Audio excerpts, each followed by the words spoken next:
এই মুহূর্তে আমরা সরাসরি চলে যাব শিয়ালদা স্টেশন চত্বরে। সেখান থেকে রয়েছেন আমাদের প্রতিনিধি রমিত ব্যানার্জি। রমিত, সাধারণ মানুষের কি আশা, আজকের এই বাজেটকে ঘিরে কি প্রত্যাশা, তাদের কি চাইছেন? একেবারেই তাই ঋষিকেশ দা, আজকে আমরা এই শিয়ালদা চত্বরে আমরা আমরা জানি এই আজকের ব্যস্ততম দিন, সোমবার দিন, মানে একেবারে অফিস আওয়ার্স, এবং শিয়ালদা স্টেশন চত্বরে যে ভিড় দেখতে পাচ্ছি, সব অফিস যাত্রী তাদের কর্মস্থানে কেউ কেউ যাচ্ছেন, অফিস, দোকান, কর্মস্থান, এবং তার মধ্যেই আজকে রাজ্য বাজেট যেরকম ভাবে তুমি বলছো, এবং সেই বাজেটের প্রত্যাশা, মানুষের প্রত্যাশা, মানুষের কাছ থেকেই শুনবো। এবং একদম বিজেপি সরকার আসার পর একেবারে প্রথম বাজেট, কি কি প্রত্যাশা রয়েছে? শিক্ষা, স্বাস্থ্য এবং কর্মসংস্থান, এইটার উপর আমাদের প্রত্যাশা। এবং সরকার যে যে পরিকল্পনাগুলো প্রাথমিক পর্যায়ে নিয়েছেন সেগুলো যদি সাকসেসফুল হয় তাহলে আমরা খুব ধন্য। একেবারে। আর কি কি ভাবছেন? কর্মসংস্থানের কথা বললেন, সেই ক্ষেত্রে আশাবাদী এই সরকারের কাছে?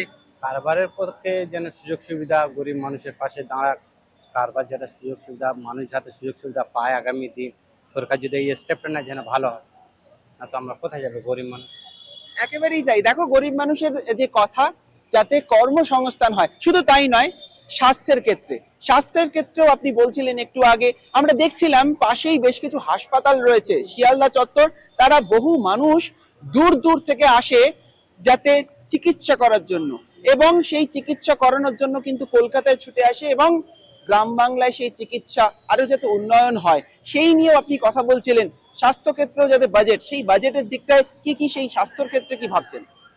স্বাস্থ্যক্ষেত্রে যেমন মানুষের প্রাথমিক পর্যায়ে গিয়ে তারা আগে অবহেলিত হতো, তাদের বিভিন্ন রোগের প্রাথমিক টেস্টগুলো যেন যেখানে আসবে সেখানে অতি সহজে হয়, তাদের ওই দালাল চক্রে না পড়তে হয়, এবং তারা ঠিকমতো ভর্তি হয়ে পরিষেবাগুলো ঠিকঠাক পায়, এবং ডাক্তাররা যাতে রোগীদের ঠিকঠাক মতো পরিষেবা দেয় সেইগুলোর দিকে নজর রাখে।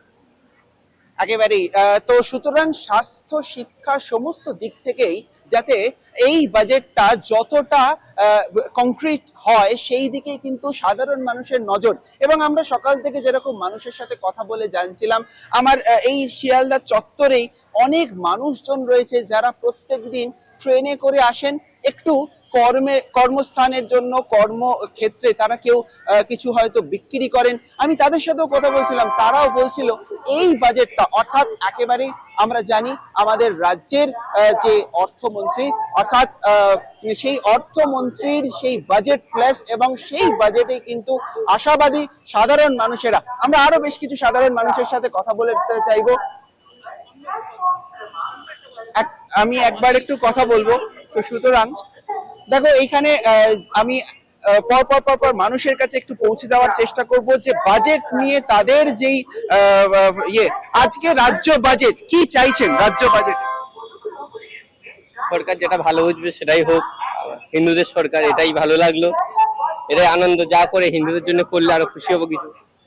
দেখো, শব্দটা শুনলে সেটা হচ্ছে হিন্দুদের সরকার, হিন্দুদের জন্য যা করে।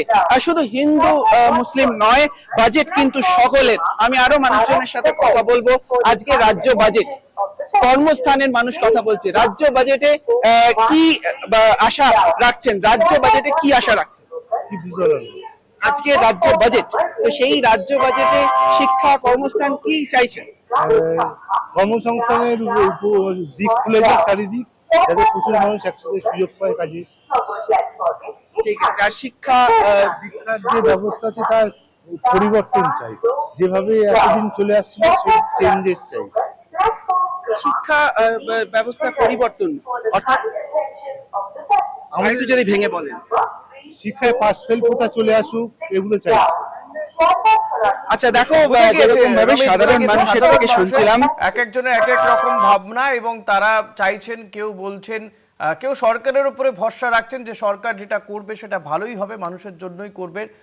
আবার কেউ কেউ বলছেন যে শিক্ষা ব্যবস্থার পরিবর্তন হোক, আমূল পরিবর্তন হোক, স্বাস্থ্য ব্যবস্থারও আবার কেউ চাইছেন যে কর্মসংস্থানের জন্য সরকারের পক্ষ থেকে তেমন কিছু ঘোষণা করা হোক, যাতে সাধারণ খেটে খাওয়া মানুষ থেকে শুরু করে শিক্ষিত বেকাররাও যাতে তাদের যে কর্মসংস্থান হয় তেমন কোনো ঘোষণা হোক আজকের এই বাজেটে, রাজ্য বাজেটে, সেটাই তারা চাইছেন। রমিত, আপাতত অনেক ধন্যবাদ তোমাকে। কথা বলছিলাম আমাদের প্রতিনিধি রমিত ব্যানার্জির সঙ্গে, শিয়ালদা স্টেশন চত্বর থেকে ছিলেন রমিত আমাদের সঙ্গে। মানুষের প্রত্যাশা অনেক রয়েছে আজকের এই বাজেটকে কেন্দ্র করে, কারণ প্রথমবার রাজ্যে বিজেপি সরকার এসছে বা বিজেপি সরকার গঠন করেছে। তাদের প্রথম বাজেট, পূর্ণাঙ্গ বাজেট ঘোষণা করবেন অর্থমন্ত্রী স্বপন দাশগুপ্ত, এবং তার এই বাজেট বক্তৃতায় কি কি প্রস্তাব তিনি রাখেন আগামী দিনে। ডাবল ইঞ্জিন সরকার, দীর্ঘ প্রায় 5 দশক পরে রাজ্যে ডাবল ইঞ্জিন সরকার, মানে কেন্দ্রে যে সরকার রয়েছে, যে শাসক, রাজ্যেও সেই শাসকেরই সরকার, ফলত ডাবল ইঞ্জিন সরকার মানুষকে, সাধারণ মানুষকে, রাজ্যবাসীকে কি কি সুবিধে দেয়, রাজ্যবাসীর জন্য কি কি ঘোষণা হয়, জনমোহিনী বাজেট হবে নাকি এই বাজেট যথেষ্ট ভারসাম্যের হবে, সেদিকে কিন্তু আমাদের নজর রয়েছে। শুভেন্দু অধিকারীর ওপরে, স্বপন দাশগুপ্তর উপরে মানুষের প্রত্যাশা অনেক রয়েছে। তারা চাইছেন একেবারে পাহাড় থেকে সমতল, তারা চাইছেন যে তাদের জন্য যেন এই বাজেটে কিছু অন্তত থাকে। সেই কিছু অন্তত কি দিতে পারবেন স্বপন দাশগুপ্ত? কারণ রাজ্যের উপরে বিরাট অঙ্কের ঋণের বোঝাও রয়েছে, সেটাকে সামলে কতটা তিনি বাজেটে মানুষের প্রত্যাশা পূরণ করতে পারবেন, সেদিকেই এখন নজর।